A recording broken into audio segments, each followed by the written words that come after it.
ว่าว่าดีใจแฮงนอนแล้วก็ตื่นเต้นแฮง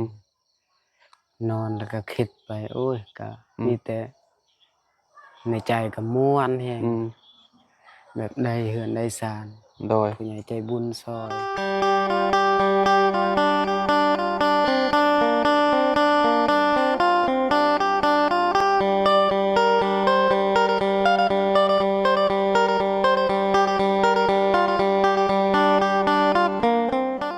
พี่น้องเอ้ยเนาะเปิดภาพมาบัดนี้เปลี่ยนบรรยากาศเลยได้พี่น้องเอ้ยเนาะมาฮอดพี่แล้วบัดนี้ฮอดเหนือแล้วเด้อพี่น้องมาฮอดบ้านอาเจืองเป็นที่เรียบร้อยพี่น้องเอ้ยเนาะอ๋อสบายดีเด้อน้องเด้อเนาะขออนุญาตแน่เนาะบ่ได้พ้อกัน3-4 มื้อเนาะเรียบร้อยบ้านนี้พี่น้องเอ้ยเนาะเพิ่นติดเส้นแหละพี่น้องเอ้ยเนาะติดวงกอกวงกบเลยเนาะโดยอ่าอีกบ่โดนได้นี่เนาะอ่าอีกบ่โดนก็ได้นอนเฮือนหลังงามๆแหละพี่น้องเอ้ยเนาะน้องอาเจืองเป็นจังได๋ดีใจแฮง หนาวบ่มื้อนี้ครับบ่หนาวธรรมปานใดดาเนาะมื้อนี้เนาะโดยเฮาก็อาบน้ำอืมยามเช้าสิหนาวไอ้ว่าเนาะโดยแบบว่าน้ำหมอกมันตกแฮงเด้พี่น้องเอ้ยโดยอากาศก็สิหนาวแน่เนาะก็ถือว่าแบบเนาะสูงดีเนาะโอ้พี่น้องเอ้ยเนาะคักอยู่เนาะถมอันน่ะเข้าไปแล้วก็เฮงสิคักพี่น้องเอ้ยเนาะโดยแต่ว่าถมพื้นถมหยังเนาะเจ้าเนาะโดยมสร้างมันก็กำลังเนาะพี่น้องใส่อันนั้นแหละเนาะสิใส่โครงแล้วมื้ออื่นน่ะสิใส่โครงหลังคาเนาะมื้อเนาะโดยอืมอ่ากว้างพอสมควรอยู่เด้พี่น้องเอ้ยเนาะกั้นห้องอยู่มุมใดนี่เนาะ มุมนี้แหละมุมนี้บ่โดยมุมนี้ว่ะอืมุมมนี้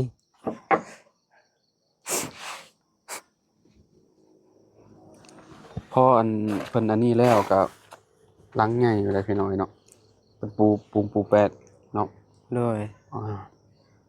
ได้การอยู่เนาะยังเหลือมุมนี้เนาะโดยมุมนี้บ่ได้ใส่แล้วครับประตูบ้อมก็คือมุมนี้ปิดไว้เลยเนาะโดยปิดหมดปิดไว้เลยได้พี่น้อยปิดเนาะมีแต่ใส่ด้านนี้เนาะโดยด้านนี้แล้วก็ด้านนี้ใส่4ด้านนะนี่เนาะโดยอืมมื้อนี้อยู่ซอยเพิ่นเบิดมื้อบ่โดยอืมเพิ่นเฮ็ดหาก็แล้ววังจักโมงนี่เนาะประมาณ2 โมง 3 บ่โมงอันฝั่งนี้น่ะเฮ็ดแล้วมื้อนี้บ่ฝั่งนี้ก็ได้โดยพังนี้กับพังนั้นมื้อนี้มั้งอ๋อมื้อนี้ไปเลยทางนี้โดเนาะยอ๋อพังนั้นแหละตอนเช้าพุ่นเอาฝั่งนั้นตอนเช้าโดยตอนนี้ตอนนี้ตอนแลงตอนแรกอืมเพราะว่าเราเฮ็ดงาน2คนเนาะไอ้สร้างพี่น้องโดเอ้ยเนาะยคันว่าโอ้ซุมเราอันเฮ็ดเบิดทีมนี่บ่เกินมื้อเดียวดอกข้อยคิดว่าพี่น้องเอ้ยงานเขาเจ้าเฮ็ดไวเด้เนาะยอมรับว่าเขาเจ้าเฮ็ดไวสุดยอดพี่น้องเอ้ยเนาะ กินข้าวกับออมหนูมื้อนี้พี่น้องเอ้ยเนาะโดยทางเบาเสียงกับบ่าวบุญได้มาแต่ไสก็หนูบ่เสียงซื้อมาซื้อมาบ่โดย ไปเป็นคนลงมือออม บ่บุญแหละบ่าวบุญออมบ่โดยเจ้าเป็นลงมือแล้วบ่โดยครัวบ่โดยหนูจักหนูซังพี่น้องเอ้ยเนาะหนูพุกบ่ลูกข้าว หนูขาวหนูทองขาวนี่บ่โดยแซ่บอืมช่วงนี้เจ้าบ่ได้ออกล่าปานใดส่วนนี้เนาะ โดยอืมแต่เก่าน้องอาเจืองมันสิไปเรื่อยพี่น้องเนาะ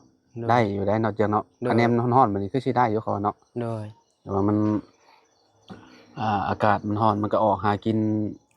นั่นนี่แหละพี่น้องเนาะมันออกหาออกล่าเด้มันก็ได้เนาะ จ้างมันก็กินแล้วเพิ่นก็พากันกลับแล้วเนาะมื้ออื่นเพิ่นก็มาลุยงานใหม่มื้ออื่นน่ะสิใช้ทั้งนี้เนาะ โดยมื้ออื่นก็คือเฮือนน้องเจืองนี่คือแบบทางมัน เป็นทางนั้นแล้วก็อันกระเทิบต่อลงพู้นพี่น้องก็ถึกจังหวะแบบมันก็อันนั้นพอดีเลยเนาะโดยเวลาฝนตกมันก็ โอ้สบายเลยพี่น้องเอ้ยเนาะแบบว่าคนบ่สามารถแบบสาดเข้าได้เนาะ โดย บันไดทางขึ้นหั่นน่ะมันสิเป็นแบบอ่ากระเถิบลงพุ่นเนาะพี่น้องกระเถิบลงพุ่นฝั่งนี้ก็ลงพี่ฝนตกมันก็สบายมันก็บ่เปียกเนาะ โดย งามอยู่ยอมรับเลยพี่น้องเอ้ยเนาะเฮือนแบบเฮือนเสาต่อเนาะปลูกอยู่ไห้อยู่หน้านี่โอ้สุดยอดแล้วนี่พี่น้องเอ้ย โดย ได้จากหลังหนึ่งเนาะ โดย เห็นงามๆแล้วก็เข้าไฟติดแอร์พร้อมบาดนี้โอ้ยสุดยอดเนาะอยู่เถียงนา เถียงนาพี่น้องเอ้ยเนาะอยู่บ้านสวนซะเอาประมาณนี้ก็ถือว่าโอเคแล้วเนาะมีห้องนุ่งห้องน้ำเนาะน้องเจียวเนาะ โดย ห้องน้ำต่อไปพุ่นพี่น้องต่อไปพุ่นแล้วก็ห้องครัวเนาะถือว่าสมบูรณ์แล้ว โดย คันว่ามีห้องนงห้องน้ำมันเฮาบ่ต้องเข้าป่านะแล้วคุมื้อนี่ก็ยังไปเข้าป่าไปแล้วเนาะคุมื้อเนาะ โดยคู่มือเข้าป่าแต่ว่า อืม กลางคืนนั้นบ่กล้าอยู่ แม่นบ่ โดย ก็คืนย่าน ย่าน มันแนมไปทางใดก็มืดมาเนาะ โดย ก็คืนนั่นนะพี่น้องเอ้ยอันนี้มีห้องน้ำยังว่าใครเด้ โดย ในเฮือนพ่อเจ้ามีบ่ซะห้องน้ำ บ่มี บ่มีคือกัน โดย เวลาชุบเจ้าไปถ่ายนักถ่ายบ้าวก็เข้าห้องน้ำเข้าป่าคือกัน เข้า เนาะ ป่าแล้ว ยามพ้นก็ ยามพลก็เข้าป่า เข้าป่าอีกคือเก่ายุงหลายเนาะ ยุงลายแล้ว พวกทากพวกยังมีอยู่บ่แถวนี้ฮะ ถากบ่มี อืมก็ในมีทางยังว่าญาติได้เนาะ โดย พี่น้องอ่าคือพูดแหละพี่น้องเนาะป้ามืดพูดแหละคะแนนมาไปก็ได้ โดย เนาะกลางคืนคะแนนกินมะขามเจ็บท้องโย โดย เข้าป่าหลุด ส แล้ว บายแต่ท้องห้องน้องซ้อนแล้วเนาะ โดย น้องซ้อนเรามีห้องนงห้องน้ำพี่น้องเนาะห้องน้ำสบายเลยอันเพื่อนพ่อใหญ่นี่เราก็เฮ็ดห้องน้ำเหมือนกันเนาะ โดยเฮ็ดแต่ว่ามันเต็มแล้ว เราก็เจ้าบ่ได้อันดูดเอาบ่ซะบ่ได้สูบเอาบ่ โดยจักและนำลาวยันลาวบ่มีเงิน ก็เข้าป่าคือเก่าติ เข้าป่าคือเก่า อย่างยากเนี่ยได้พี่น้องเอ้ยเนาะแบบ โดย บ่มีห้องน้ำนี่ยามพ้นยามหยังนี่แบบโคตรลำบากเลยเนาะ โดยยามแรงแบบนี้ใครนี่ยามพลนี่มันลำบาก อืม เข้าป่ามันก็คันๆเนี่ย ยามนี่ใครแน่เขาว่ายุงบ่หลายปานนั้น โด เนาะ ย ยุง เป็นยามพ้นแล้วยุงซุ่มพี่น้องเอ้ยหลายจุมเจ้านอนมันก็กินจุมเจ้าอยู่บ่จุมเจ้ากลางมุ้งอยู่บ่ ตอนประมาณตอนแรงค่ำๆจังหน่อยก็มีแล้ว สำนีหายุงหลายบ่ แต่ว่าดึกแล้วก็บ่มีปานใด นึกแล้วก็บ่หลายปานใดเนาะ โดย คิดว่าแบบดึกมาแล้วยันคือว่าอะไรมันบางทีมันถ้าถึกช่วงมันลมมันก็บ่ค่อยมีปานใดพี่น้องแบ โด บ ย คะแนนว่ามันสงัดมันหยังน่ะยุงอยากหลายๆแน่เนาะ โดย แล้วก็บวกอีกกับยามหนาวมันก็เริ่มบ่มีน้ำขังน้ำหยังนะมันก็บ่ค่อยมีดอกคะแนนว่าถึกยามพ้นน่ะ โดย ก็คือหลายอยู่แล้วพี่น้องเพราะว่ามันอยู่ป่าหกเด้เนาะ โดย คือเฮือนเจ้านี่มันสูงนี่ก็มันก็สิบ่ค่อยหลายปานใดเพราะว่าเจ้าปิดประตูบ่ได้ โดย ตอนนี้มัน มันแอมเบิดเลยเด้ โดย มันมืดเนาะอีกอย่างหนึงก็มันสูงแน่พี่น้องเนาะเฮือนเพิ่นยุงก็สิบ่ละลายปานใด โดย ไม้พาชลาได้สีหยังของน้องเลือกแล้วบ่ ว่าอยากได้ซีคือเฮือนน้องปูนา บ่แบบนั้นบ่ โดยซีแกน โอ้งามอยู่ได้สีนะ โดย เนาะเจ้าเห็นจะบ่เฮือนน้องบ่นาแต่ว่าสี เห็นในคลิป อน้องบ่นาเบิ่งในคลิป โดย อืมอยากได้มันนั่นเลย โดย โอ้งามคือกันซะในการลูซิ่งได้สีหยัง โดย สีหยังแผ่นลูซิ่ง สังกะสีบ่ แม่นจังก็สีหยัง สีผ้าก็ได้ สีฟ้าบ่ โดย อ๋อก็คือแบบตอนนี้มีแล้วบ่ล่ะอันหลังคานี่นะ โดยครบแล้ว ก็คือครบเบิดทุกอย่างแล้ว โดย อ๋อ บ่เสียงแจ้งมื้อนั้น เราเชียงแจ้งเจ้าเรียบร้อย โดย อืมก็คือถ้าเพิ่นเฮ็ดโครงอีหยังแล้วนี่ก็คือแบบมีแต่มุงอย่างเดียวนี่ โด เนาะ ย แล้วก็ติดไม้พาชลา โดย แล้วก็เข้าอันนี้ โดย พี่น้อง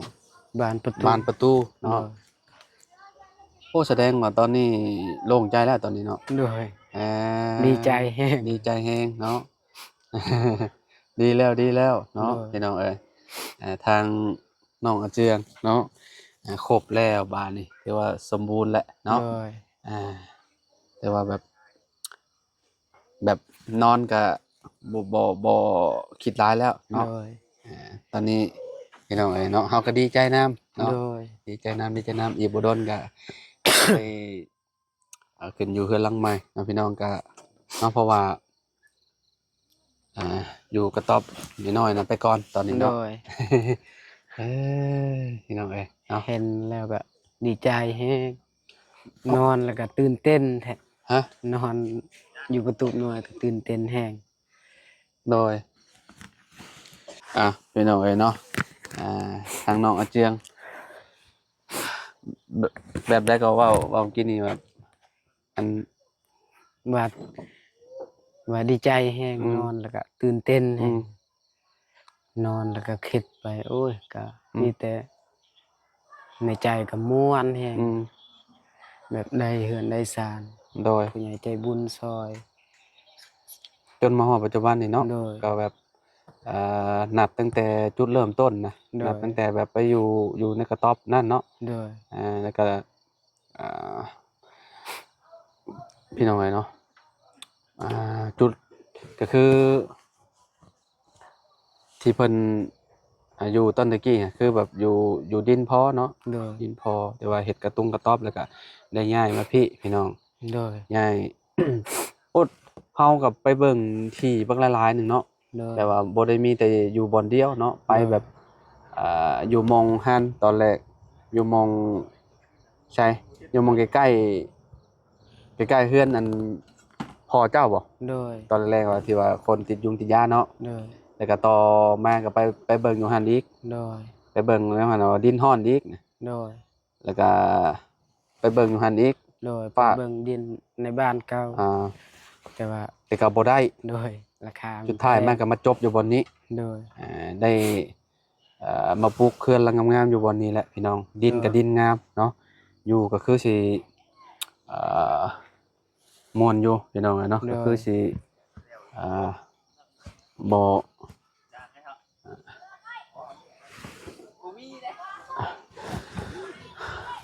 เนาะตอนนี้ก็ค่ำมืดแล้วเฮาก็เดินทางมาก็ป๊อดเปิดสิฮอดพี่น้องเนาะ โดย 4-5 ชั่วโมงเนาะนั่งรถจักรมาก็ได้ถือว่าแบบสุดๆเลยพี่น้องเอ้ยเนาะใครแต่มันบ่ลมแฮงปานใด โด เนาะ ย ถ้าว่าลมแฮงนี่ว่าโอ้ยคอยขี่มาตอดๆมาพี่น้องเอ้ยเนาะ4-5 ชั่วโมงนี่ก็เติบหนึงไกลเด้เนาะ โดย มื้ออื่นเช้ามันก็มาลงมือเฮ็ดโครงมันพี่น้อง โดย ถ้าเบิ่งนํกันเนาะมื้ออื่นเนาะ เอ้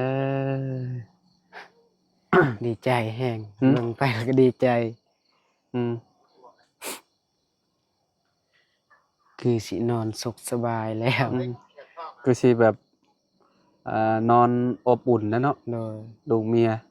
แบบว่าบ่ยันพ้นหัวใส่แล้วบัดนี้ โดย พี่น้องเอ้ยเนาะแต่เก่าคิดกังวลเลยเนาะ โดย แต่ว่าเรื่องเรือนเรื่องชานเนาะ โดย อืม ตั้งแต่นอนกระตูบน้อยในบ้านในไกลๆเฮือนพอหันก็มีแต่แบบคิดว่าบ่ปลอดภัยแบบอยากไปเฮ็ดงานเฮ็ดเวียกหยังลูกเมียอยู่เฮือนแล้วก็ย้านบ่ปลอดภัยแน่ แบบว่ามันบ่มีหยังอัน โดย นั่นเนาะ โดยย้านอันตราย แบบว่าอันตรายแบบว่าเฮือนเฮากับมันก็บ่ดีเนาะ โดย อันนี้นี่สบายเลยว่าเฮาไปเฮ็ดเวียกเฮ็ดงานเฮาก็แบบอุ่นใจเนาะ โดย แบบว่าลูกเมียเพิ่นก็อยู่เฮือนหลังงามๆเด้ โดย แบบเฮาก็ล็อกเนาะบ่ตอกประตูเนาะ โดย เฮือนมีเฮือนแน่นหนาให้เด้พี่น้องเอ้ยเนาะก็ โด บ่ ย ย้านบ่คิดย้านเนาะเจ้าเนาะ โดย เวลาเฮาไปเฮ็ดงานมันเฮากลับมาดึกก็ยังบ่ค่อยเป็นห่วงปานใดเนาะ โดย อันนี้เฮาอยู่กระต๊อบแหละแบบมันบ่ปลอดภัยเด้เนาะ โดยย้านลมพัดแน่ซองมาก็ย้านงูย้านหยัง อืม มันกระตุบมันอันนั้นเด้มันต่ำพวก อืมแม่นล่ะ โดยแต่ตอนนี้ก็คือสิดีใจแฮงแล้ว อืม ผู้ใหญ่ใจบุญที่สดซอยสมทบจนฮอด มื้อนี้ แม่นล่ะฮ้ายเอาก็พี่น้องเอ้ยเนาะก็เป็นบุญของซุมน้องเพิ่นนั่นแหละ โด เนาะ ย ที่ ผู้ใหญ่ใจดีเพิ่นชุดช่วยเข้ามาเนาะ โดย ก็คือตอนนี้อิหยังก็ครบเบิดแล้วแม่นบ่น้อง โดย ครบเบิดแล้วเนาะบ้านประตูก็คือครบแล้ว โดย ไม้ชัดไม้พาสลาก็ครบแล้ว โดย อันนี้แนวมุงก็เรียบร้อยแล้วเนาะ โดย อันนี้แกมีแต่ช่างเพิ่นเฮ็ดอย่างเดียวบัดนี้เนาะ โดย คือสิบ่ได้ท่าดอกเนาะ โดย คือสิบ่ได้ท่านั่นท่านี้แล้วซะพี่น้องเอ้ยเนาะ โดย เอ่อเอาดีใจนำเด้อ โดย เอามื้ออื่นจังพ้อกันใหม่ซะพี่น้องเอ้ยเนาะ